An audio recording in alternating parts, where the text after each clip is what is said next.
Please, help me. I can't take it anymore. I called my husband, Dominic, while he was on a business trip. I told him that my mother-in-law has bullied me every single day and that I couldn't take it anymore, which is why I called for help. But... Huh? You know that I'm working right now. You do know that, right? I could hear how irritated Dominic was over the phone, and I got a little nervous. As my wife, you're supposed to be patient and endure all the difficulties. So, to be honest, if you're not even aware that you have to be patient or endure such difficulties, then you're not fit to be my wife at all. If you ever call me again just for this, I will not allow you to call me anymore. All right? Don't you dare bother me about these petty things again. And just listen to what my mother has to say. That's all.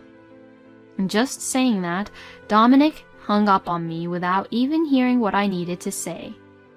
I just only wanted him to help me.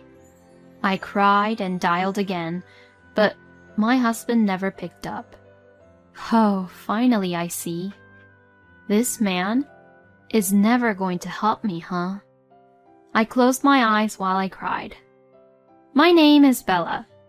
I got married to my husband Dominic 3 years ago.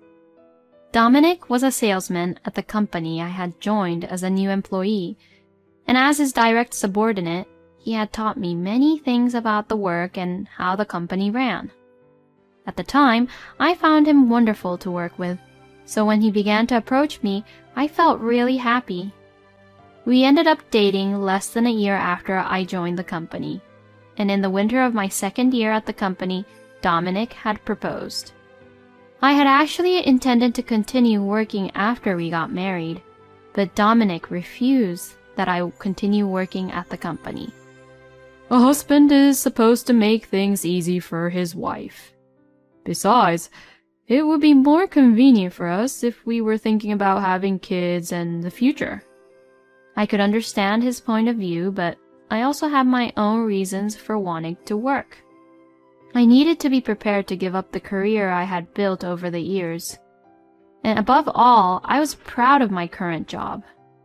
In the end, however, my opinion did not go through. I was told to quit work, and I was told to leave the company before I began my 3rd year at the company. Dominic and I had talked about many things before we got married, but the thing he was most concerned about was the house. Both of us had been living alone, but Dominic suggested that we move into a new house when we got married. I'll be responsible for getting our house, so please just terminate the contract for the place that you're living in right now. We've already got the property, so we can move there soon enough. When I asked him questions about what kind of house it was, Dominic never told me anything about it or the details of the house. He said it was a surprise, but for me, I was worried about it. I was worried about what kind of house we would move into, but he had no hesitation in terminating the contract on the place where he lives currently, so I also terminated the contract for my place too. And that was how I was brought into Dominic's parents' house. I complained to Dominic about it, but he just replied in a grumpy manner. My mom has been living on her own ever since my dad passed away a few years ago. Don't you feel sorry for her? She's your husband's family, so don't get so depressed about it. Even so, wouldn't it be nice to have a word about it beforehand? You should take into consideration about me too. What the heck? You don't want to live together with my family that much? I've asked a lot of people around me, and no one dislikes the idea as much as you do. So, it seems like you're the one who has a bad personality, huh? As Dominic said that, he shook his head as if to say that I was the one who was insane. I had so many things I wanted to say back to him, but I already had no job to go back to and no home, so I didn't have enough power to just refuse and leave. Thus, I began my life with my mother-in-law, Abby. Well, actually, living with Abby was a wonderful experience. I often hear stories about wives who are harassed by their husbands' mothers, and I was afraid that Abby would bully me, but she never did that. In fact, I was the one being taken care of more by Abby than me taking care of Abby. I am so happy that a nice girl like you married my son. And I'm so glad that you're going to live with us. I've been so lonely by myself. Thank you. Abby had treated me like her real daughter. She helps me with my share of the house chores, and she's really good at baking, and has taught me all kinds of recipes. Oh, it's like I'm having a real daughter. For the first time in a long time, I feel like I'm having fun every day. Like this, Abby has never forgotten to thank me. Seeing this wonderful side of Abby, I felt really bad for not wanting to live with her in the beginning. After 3 years of living with Abby, I felt it was time for Dominic and I to move on to the next step. To have a baby. If I got pregnant, Abby would definitely help me, so I wouldn't have to worry. Besides, I wanted to make Abby happy by showing her the face of her grandchild as soon as possible. Dominic, honey, don't you think it's time to start thinking about having a baby soon? When I asked Dominic, he stared at me as if he had seen something he didn't like. If you really feel that way, why don't you try your best to be attractive more? We've been spending so much time together lately that I haven't been that attracted to you, and I haven't been looking at you as a woman. I was speechless when he said that to me. Oh, well, I'm sorry. I'll do my best, so you should be supportive too, Dominic. You would want to show your own mother the face of her grandchild as soon as possible, wouldn't you? Then Dominic thought for a moment and answered as if he was a little annoyed. I'm tired from work today. Let's talk tomorrow. Dominic's nonchalant attitude continued, and he did not seem to be giving the matter any serious thought. He was also coming home extremely late these days. Even though he was a salesman, he was not supposed to work that late, but recently he was coming home very late, around midnight. Hey, aren't you coming home very late these days? With your job, there is no work that requires you to stay that late, is there? Oh, shut up. You've only been in the company for a few years, so what do you know about my work? I go home tired, and you can't even be grateful for what I do around here. This is how Dominic has been lately. It feels like a long time ago when we used to get along well with each other. I'm sure that if I let things continue like this, our marriage will collapse someday. But Dominic doesn't seem to have the supportive feelings to even be there for me. Not knowing what to do, I decided to talk to Abby about what has been happening. She took my feelings into consideration and comforted me with kind words. Ah, yes. Then, let's do this. Let's have Dominic worry about you, and maybe he'll be more serious.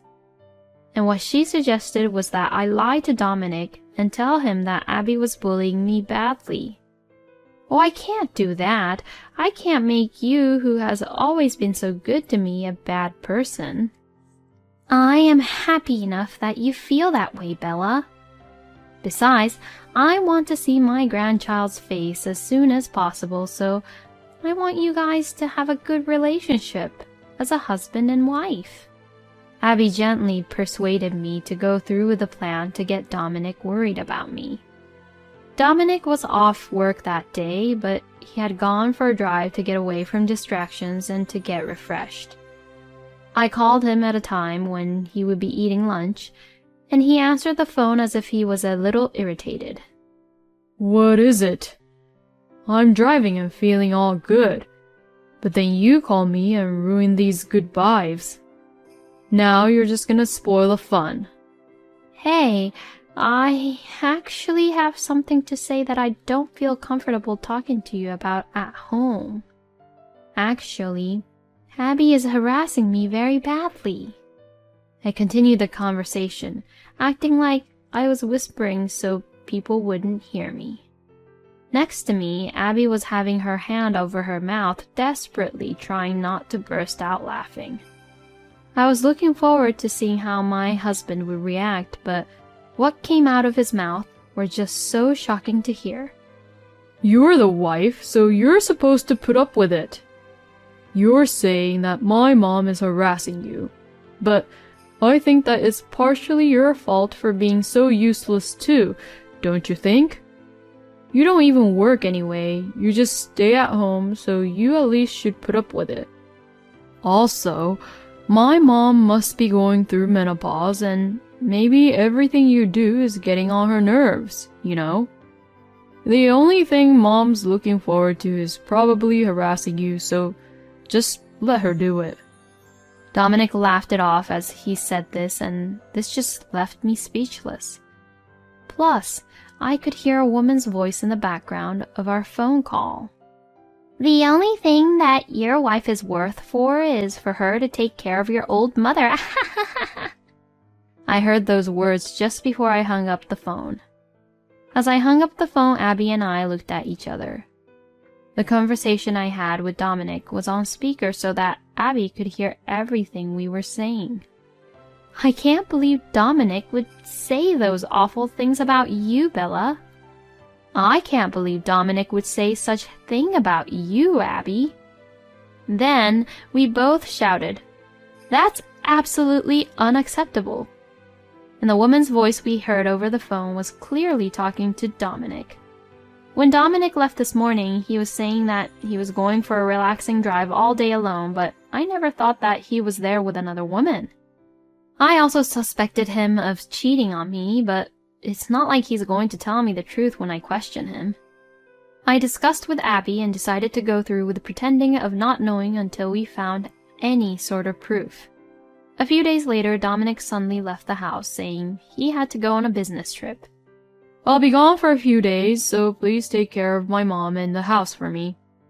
Don't cry if my mom harasses you. Dominic left the house with a smile on his face, and I could see that this man was not going to the business trip for work. When I tried to call him at night or other times, he wouldn't answer his phone, and when I sent him a message, he wouldn't reply. It seems that he doesn't intend to respond to me at all during his business trip. Taking advantage of this, Abby and I immediately contacted an investigator to investigate about Dominic's affair. And the results of the investigation came out immediately. And our theory was right. And it seemed that he was not very good at hiding his affair, and many photos were taken of him getting along with his mistress in different places. All of these photos were taken during this business trip. When my mother-in-law and I saw the photos of Dominic and his mistress, we could do nothing but just sigh. I don't remember raising him to be that much of a scumbag. I'm so disappointed in that boy. More than the affair, I was angry at Dominic for making Abby feel that way, so I immediately called him. I thought he wouldn't answer anyway, but this time he happened to answer. Dominic, what are you doing now? Aren't you supposed to be at work? I accused him in a pretty direct way, and Dominic yelled back at me, being all surprised. Of course I'm doing work. I went out of my way to pick up the phone in the midst of my busy schedule. You're such a jerk! Because you're not being inconsiderate like that, my mom harasses you. Say any more nonsense, and I'll tell on you to my mom too. Dominic was still thinking that Abby was bullying me, even though it was a big fat lie. He probably thinks that if he is picking on his wife, Abby would be on his side. But Abby herself was standing next to me, red-faced and angry with Dominic. Dominic, who didn't know about this, was just laughing away, saying terrible things to me. You accuse me of having an affair, but aren't you doing that because actually you're having an affair and you get worried, right? I wonder who you're with now, Bella. Are you actually with a guy or something? Well, I know that it's not possible, though. You're not that attractive as a woman because, after all, women are all about their charms. You need to learn something about that. Behind Dominic's laughter, I could hear a woman laughing. With everything Dominic has been saying to me, I got so hurt that I was just about to cry. Dominic! How did you become such a lousy human being? Suddenly startled by his mother's voice, Dominic jumped up. Mom? You're together with Bella? Why? I thought you two didn't get along. Unlike you, how can I be on bad terms with such a nice girl? I can't believe you're cheating on Bella and making her so sad like this. Wait, Mom! First of all, I don't understand what you mean by me cheating on Bella. Bella must have told you lies anyways. I'm on a business trip and this is for work. Please, believe me. Then, is it okay if we contact the company about it? And immediately, Dominic began to panic even more. To the company, he must have taken a leave for the vacation trip. The business trip was a lie from the very beginning. I can no longer consider a man like you as my son. My love for you as your mother is completely gone. There is no place for you here and you do not have to come back here anymore. Saying that, Abby hung up the phone. As I froze at Abby's yelling, which I had never heard from her before, she gave me her usual gentle smile. Well, let's get ready, shall we? We then immediately began to prepare and leave the house. I sent my important things to my parents' house for now and left only the signed divorce papers onto the table. Abby apparently owned a vacation home which Dominic didn't know about, and I hired a mover to move everything, including the furniture, from there that day. I'm giving this house away. That boy will be spoiled as long as he knows that I am here. I have to make sure he gets a good punishment for the mistakes he made. Abby said this with a smile and also had people to replace the locks on the house. A few days later, Dominic finally came home and was at a loss when he tried to enter the house. He could not get in touch with Abby and I either, and he was forced to sleep in a small hotel for a while. Even when he went back to work, he never got a break. We had reported his affair to Dominic's company as well. When his boss saw the photos of Dominic's affair, he immediately turned pale. Actually, the woman with whom Dominic was having an affair was apparently the daughter of the president of one of their clients. Knowing that the whole company knows, Dominic confessed about his affair. He was immediately sent to apologize and see their client, but there was no way he would be forgiven. It was a major company, but the contract they had were terminated because of what had happened, and that caused tremendous damage to Dominic's company. Everyone at work found out about Dominic's affair, and he resigned a few days later, having lost his place in the company. The last time I saw him was when we were communicating through the lawyer for a divorce and alimony due to his affair. Seeing Dominic becoming so depressed, I realized that if you do the wrong thing, you will always get hurt. I also filed a claim for alimony with Dominic's mistress. And Dominic was also being sued from his mistress. The mistress had also been disowned by her parents and kicked out of their house, so that's why she was suing Dominic. Dominic will have to deal with them now, and he will continue to have a hard time, but I don't really care what happens to him now. Dominic and I are divorced now, but I still kept in touch with Abby. Her vacation home was actually located near my parents' house. I would occasionally visit her and we would eat sweets that Abby made and cashed up with each other. It was a difficult few years, but now that I am having a good time with Abby, I feel that it was all a good learning experience for me. Thank you for watching until the end. Please subscribe to our channel. We hope to see you in our next video.